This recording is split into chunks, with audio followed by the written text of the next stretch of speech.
এই যে বেগুনগুলোর অবস্থা, মাঝখানে একটু পোকা ধরছিল, এই যে একটা বেগুন কিন্তু পোকা ধরছে, একদম পচে গেছে। আর এটা হচ্ছে একটু বেশি বৃষ্টি হওয়ার কারণে এটা হয়েছে। গাছগুলো দেখেন কত মোটা হয়েছে।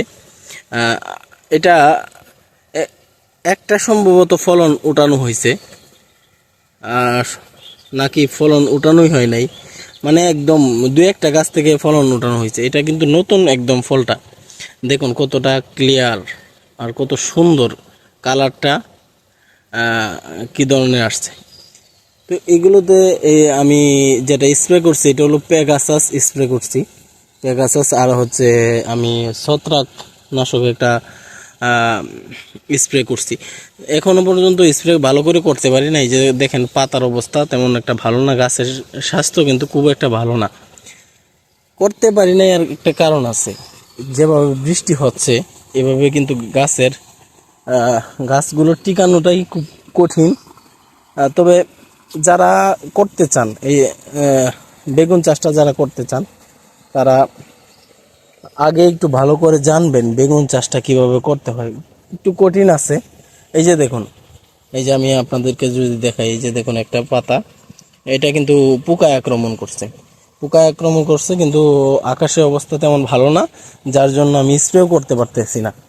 গাছগুলো টিকানোটাই খুব কঠিন হয়ে যেতেছে, কিন্তু ফলন আসছিল খুব ভালো। এই যে দেখুন আমার বেগুনের যে প্রজেক্ট, এটা অল্প সরে করছি এর কারণ হচ্ছে বেশি করে করতে গেলে পরে দেখা যাবে যে লসের সম্মুখীন হব।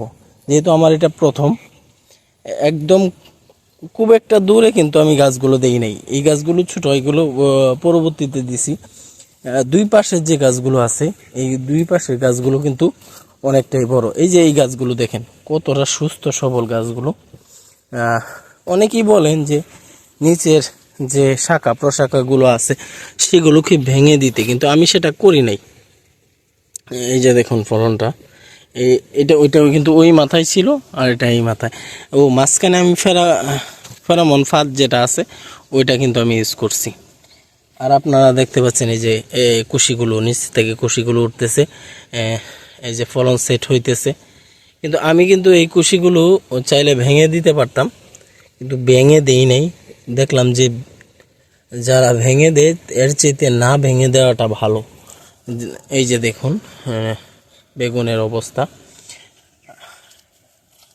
এক কথায় কৃষিটা হচ্ছে কি, আপনার যদি ভালো লাগা থাকে কৃষির মধ্যে তাহলে আপনি এই কৃষিটাতে আপনি লাভবান হইতে পারবেন। আর যদি ভালো না লাগা থাকে, কষ্ট লাগে, পরিশ্রম লাগে, ক্লান্ত লাগে, তাহলে কিন্তু আপনি এই কৃষিতে আইসা লাভ নাই ভাই।